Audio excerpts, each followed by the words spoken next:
మా అవ్వయ్య మాటిన్నా అయిపోవు. వాళ్ళు ఎంత చెప్పినా వినకుండా వచ్చి హైదరాబాద్ లో బతుకుతాను. పరిస్థితి గింత అద్మానం అవుతుంది అనుకోలే. అంకుల్ బాబు రూమ్ రెంట్ ఎప్పుడు ఇస్తావమ్మా? అంకుల్ ఒక 2-3 రోజులు ఇస్తా అంకుల్. సరే బాబు తొందర ఇచ్చేయి. సరే uncle. Hello hello sir, EMI ఎప్పుడు కడతారు సార్? మీరు ఎన్నిసార్లు ఫోన్ చేయాలి మీకు? రేపు ఇస్తా సార్. రేపు కట్టకపోతే మళ్ళీ ఫోన్ చేస్తా నేను మీకు. సరే సార్. తర్వాత రోజు హలో ఏమైంది సార్, ఇవాళ ఈఎంఐ కడతాన్నారు ఇంకా కట్టలేదు?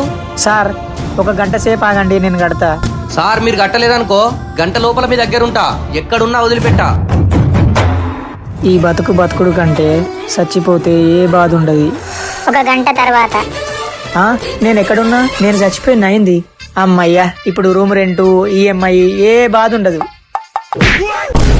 సార్ మీరు ఈఎంఐ కట్టకుండా వచ్చిర్రు.